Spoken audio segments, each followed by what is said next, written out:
Bueno, el siguiente ponente tenemos una gran suerte. Aquí tenemos nada menos que a Rebecca Gellenser, que viene, en este caso viene desde Zúrich. Ella trabajó en el Silicon Valley durante muchos años como headhunter y recruiter. Se ha centrado mucho en perfiles técnicos, o sea, gente rara como nosotros, y también mujeres, en los cuales ayuda, digamos, a vender mejor nuestras habilidades. Que las habilidades sociales no es lo que más se nos da, así que nos van a explicar un poquito sobre esto. Rebeca, por favor.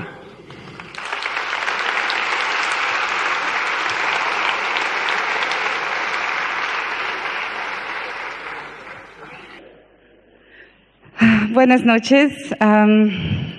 Puedo hacerlo en español, pero vas a ser mucho demorado. Entonces, vamos a encurtar. 20 minutos en inglés, ¿está bueno? 30 minutos, 35 minutos en español. Pero despacito. Ok, vamos. Bueno, voy a hablar de mí un poquito en cuanto esperamos. Sí, trabajé como recruiter en Silicon Valley. Descubrí los secretos y las cosas que las personas no compartían mucho con los candidatos. Vosotros están un poquito adelante porque son de tecnología, pero trabajé mucho con las personas que, principalmente mujeres, que llegan con sus maridos, están esperando el visto de trabajo. Y entonces, cuando el visto llega, después de 3, 4, 5 años, what am I doing now? Es un poco difícil porque es un mercado muy competitivo, innovador, y bueno, pero para la gente de tecnología es más fácil, no necesita hablar inglés, solamente el lenguaje de computación. Es un poquito más complicado, vamos a ver cómo empezar. Okay. So today I'm going to talk about open source projects, personal projects that you're developing on your own time with your own resources. Internship, prácticas, las oportunidades que existen que no demandan vistos complicados de residencia, de trabajo. Un poquito sobre big data, data analytics, and all the possibilities around data science. Interview preparation, cómo prepararse para las entrevistas. Y un poquito sobre personal marketing, branding techniques, cómo venderse, cómo hablar, vestirse. Un poquito de tiempo para Q&A. Ok, vamos. Entonces, si tú estás interesado en trabajar con, no sé, web design, por ejemplo, you will be asked by the recruiter, where is your portfolio? Where is your website? And you need to have a cool, innovative website, pictures, testimonials, videos, biography, lots of colors, Gap style, if you want to do web design. If you want to do gaming, si quieres trabajar con games, you have to have your own game that you build, porque they're going to ask you at the interview, so what have you done? Can you show me something that you've done with your own time, your own resources? If you want to do, I just want to work for Facebook or Google, okay, well, have you ever created maybe an iOS or Android app? That's the kind of question that you will be asked, and it's important to be prepared for that. So do it while you can on your own time with your own resources. Participate in hackathon, really good exposure. Publish your work on, GitHub, Bitbucket, be visible, because that's the key. It's really important to be visible. I know it's a risk, and you probably don't want to share your codes out there, but sometimes it's the only way to be found. It's the only way for recruiters to find you, and that's a really good way to start. Solving programming challenges on hackerrank.com. A lot of companies in Silicon Valley, they post their problems, programming problems out there. for you to solve, and if you can solve them, you'll be offered an internship or an interview, and so it's a good way to show your skills and be visible to the recruiters. Use your referrals. It's also another good tool. If you have friends who are working in the companies you would like to work for, ask them to refer you. They make some good money if you get hired. So it's good for them. It's good for you. Don't hesitate. Go to conferences like this one. World Mobile Congress in Barcelona. Mark Zuckerberg was there last year. Really good way to increase your networking power and meet new people outside of your bubble and comfort zone. Let's keep moving. I know it's a risk, like I said, but Peter Thiel, co-founder of PayPal, said, in a world that is constantly changing, the biggest risk that you can take is to not take any risk. So even if you don't think you're the best programmer out there, some other programmer just as good as you is becoming a lot more visible than you, and he's going to get that job just because of that. Internships, prácticas. These are the internships that you can find. Funny enough, the smaller companies are paying the most, like Zynga, Quora, Snapchat, Dropbox, 250 people. But these people, they're looking for highly specialized programmers. So they want people who can work with different languages. They want iOS developer, Android developers. They're very specialized, and that's why they pay more. Whereas Google, Facebook, Amazon, Microsoft, eBay, they look for software engineers. And if you only code in Java, but you're amazing at doing Java, then you have really good chances. So they really want to know about how you solve problems. They're very interested in your thought process and not just in the elegant solution that you bring, but how you get there, how you arrive to that. Another thing that I wanted to mention is that some companies like Facebook, they use video interviews, so they ask you to record, for example, 1-minute video about yourself. And then that's kind of the first step of the interview. So if you want to start training with that, that's a good start. Like Javier Vélez said, it's important to predict the future. It's really the biggest challenge out there for data scientists, predict consumer behaviors. And so the best way to predict it is to invent it. So that's my invitation tonight. If some of you are interested in data science, here are some ideas. E-commerce is a really great start. Try to get some e-commerce experience in your CV, because companies, marketplace companies like Amazon, eBay, Airbnb, Uber, Lyft, Kiva, they all work.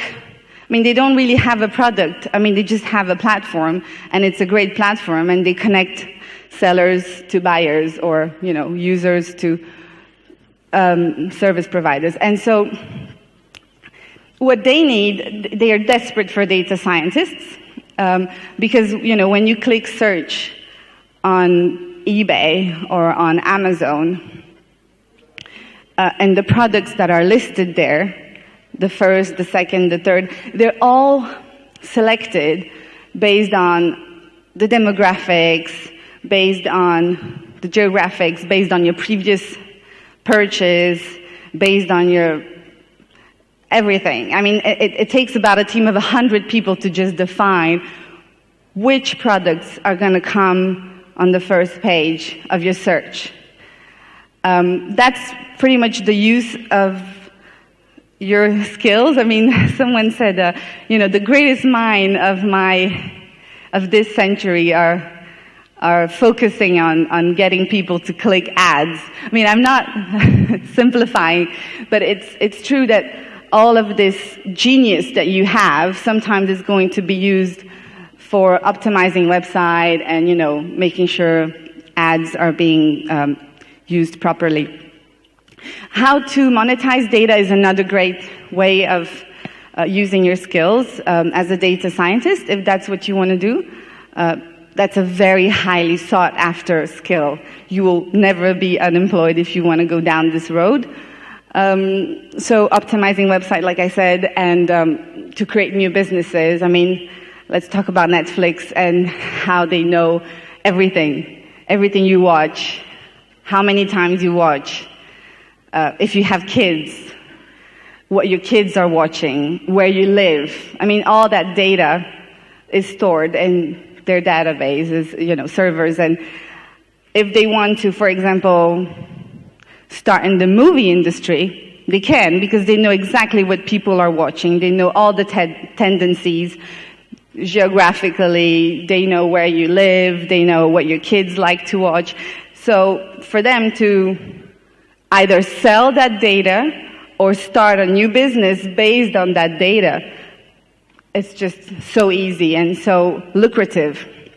That's what Google does. I mean, they have all this intelligence, and they're like, well, let's start a business around this intelligence that we have, right? Because they have so many businesses in so many different areas, just because they have the intelligence that others don't. Anyways, if you want to deepen your knowledge, go and do this data science course on UC Berkeley Extension. It's a university in California that's really, really prestigious, and these courses are actually quite affordable, and you can do them online, and then you put, a University of California in your curriculum, so that's also going to raise your game if you apply for jobs in the Silicon Valley. Let's talk about interview preparation.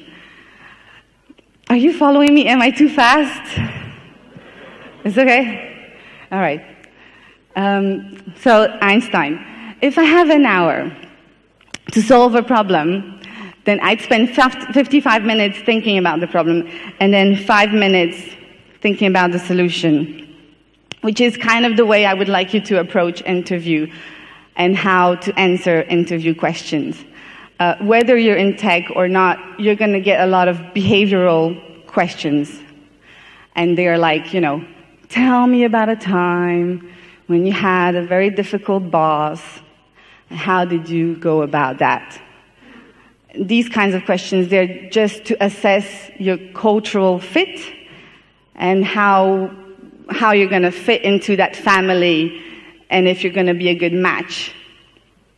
Because it's easy to assess your technical skills, they'll do that with a test, but then these companies, they're very focused, like Dropbox, for example, they're so careful with who they hire because it's all about the culture. Are you going to be a good fit? Are you going to, be a good addition to the family? So let's look at these in a nutshell. I wanted to focus on the whole problem-solving philosophy.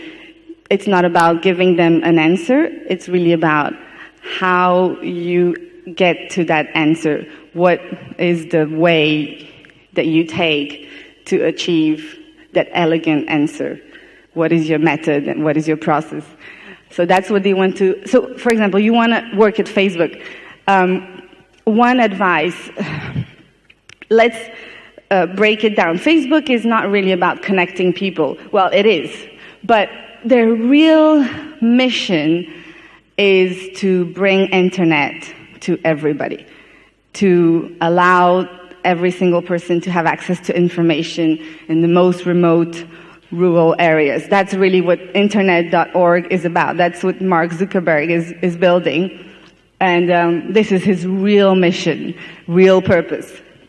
So when you go for an interview, keep that in mind. It's more than connecting. It's really democratizing information, making it universal and accessible. And so think also about the problems that Facebook is facing right now. If you want to be a good addition to the team, it's important for you to think about the problems that they're facing. Facebook has problems with fake news, fake profiles, and they still haven't found really a good answer to that.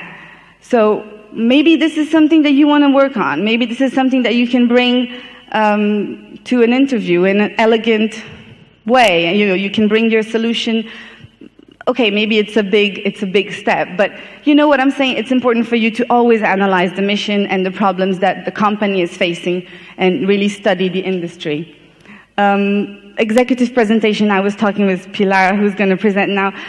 It's so hard sometimes for people in IT to sort of break down their thought process and simplify it to people in HR or finance and for them to kind of communicate in an efficient way. And so that's something I would like you to also bear in mind. Make sure that you always break down your complex solutions into actionable insights for the executives of your company to then take that and make it a policy, in a kind of a simple way. I know it's hard because what you do is quite complex.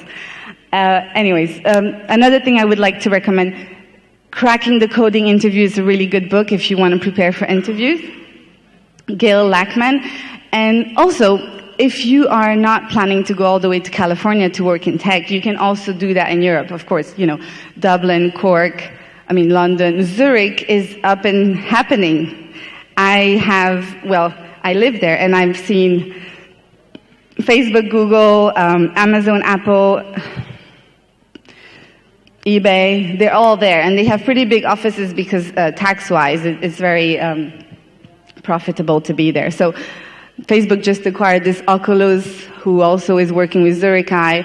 They're starting a team now, probably about 10 people, working on virtual reality in Zurich. So this is also an opportunity. You don't have to go as far as California.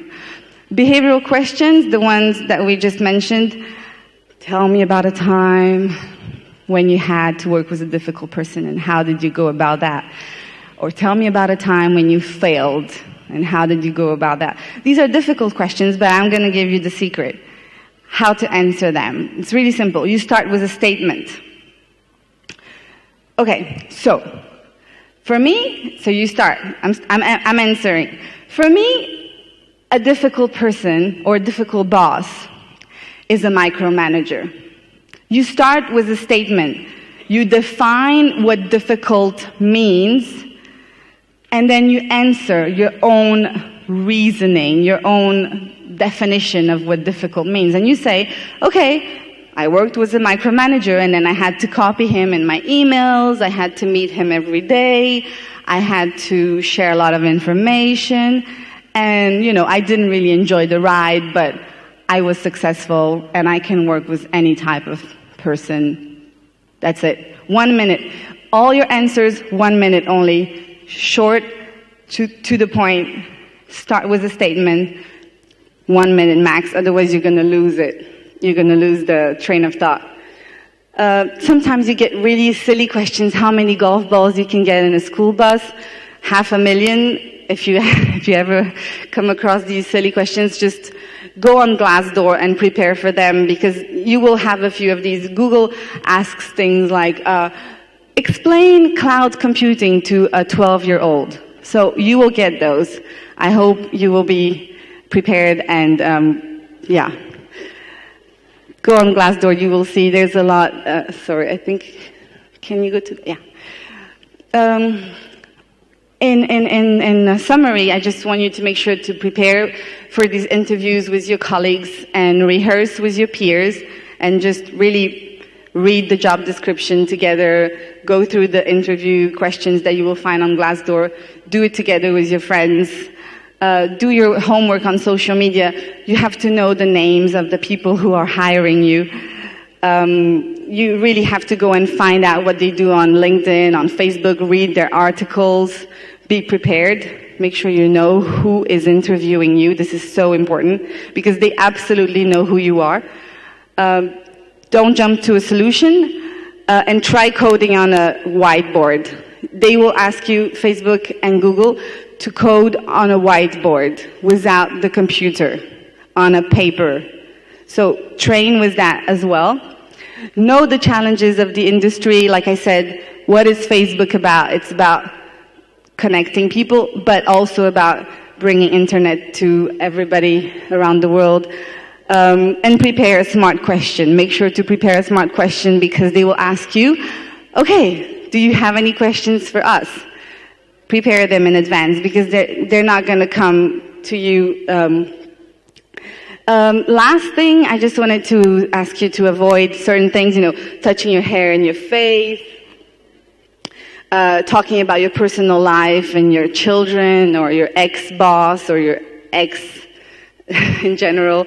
Be honest about what you don't know. If you don't know something, I would say, I don't know this. I have never programmed in this language, but based on my past achievement, based on the success that I have, based on my learning skills, I'm sure I can learn, and I can learn fast. That's it. Just be honest, but based on my achievements, I know I can learn. Don't interrupt, don't speed up, stay short, 1 minute. Don't dress in the wrong colors. So that's the last one. These are the colors that you should try to avoid. They have low conversion rate, so they sell low. Brown, black, and green, and gray. Do not wear these colors when you go for an interview. And pink, red, yellow, blue, white, and beige are great colors. You're going to remember the girl in the yellow jacket. Yeah? Okay, so that's it. Thank you very much.